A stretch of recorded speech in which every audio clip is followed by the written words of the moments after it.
Imagine turning an entire city into your personal stage, where chaos is the script and fear is the audience's applause.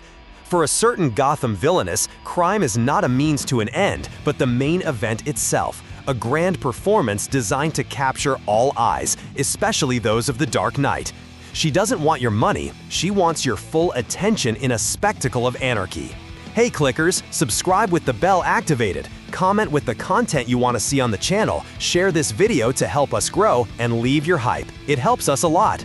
The White Rabbit of DC Comics, alter ego of Jana Hudson, first appeared in the comics in September 2011 in the publication Batman The Dark Knight Volume 2, Number 1, during the New 52 era.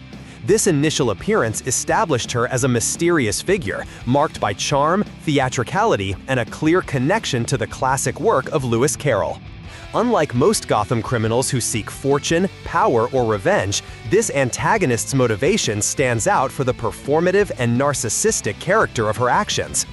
Jana grew up in an environment of wealth and prestige, being the daughter of an American diplomat. Despite all the luxury around her, she lived a life marked by invisibility.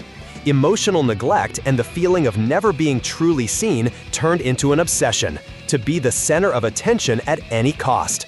This neediness shaped her personality and created an opening for her to craft an alternative identity, one that was extravagant and impossible to ignore: the White Rabbit. Inspired by the White Rabbit character from Alice in Wonderland, she decided to embody this figure as a symbol of escape, mystery, and visual impact. For Jana, Gotham City is not just a city, it's a stage.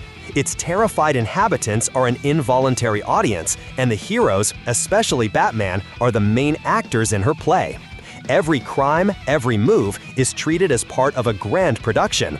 In her debut, for example, she didn't just commit an ordinary robbery, she appeared amidst the movements of villains like the Penguin and Killer Croc, creating an environment of confusion that served as her grand introduction.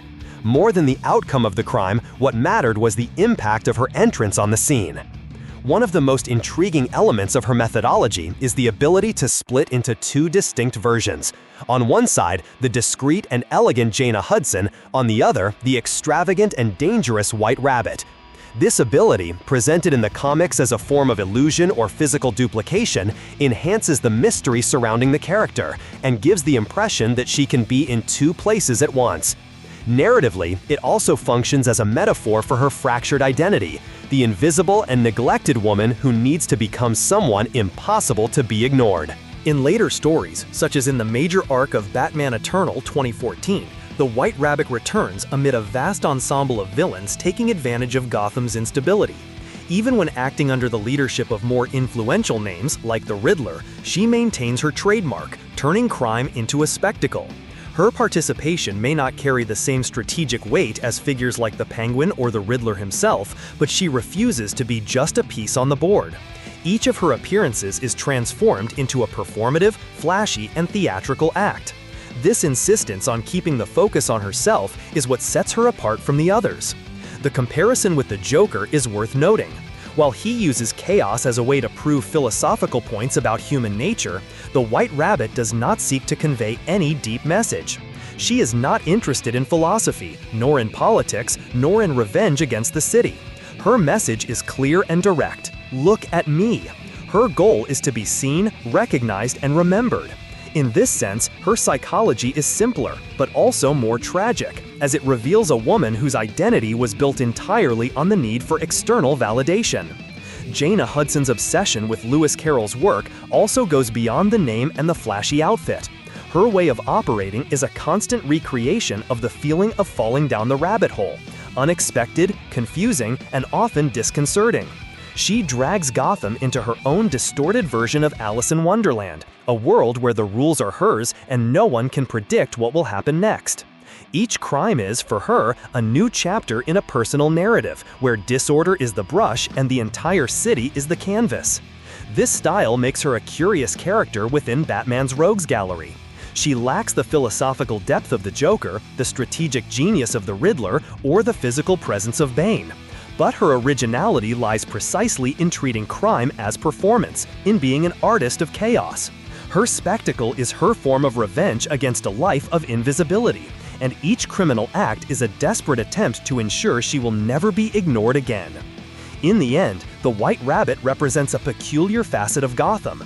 The city is so dark and corrupt that even the most basic human desire, to be seen, to be recognized, can transform into a criminal motivation. What do you think of this relentless pursuit of attention and the transformation of crime into a form of spectacle? Is the White Rabbit of DC Comics one of Gotham's most original villains, or just another mind disturbed by the dark city? Leave your comment below with your opinion. We really want to know what you think about this complex and theatrical character. Don't forget to like the video if you enjoyed the analysis and share it with your friends who are also fans of the Batman universe. Your interaction is crucial for our growth. Thanks! Hey kid, don't ever let them get inside your head. They'll tell you what to do in life instead of everything you know that you could get. Don't let them guide your life towards regret.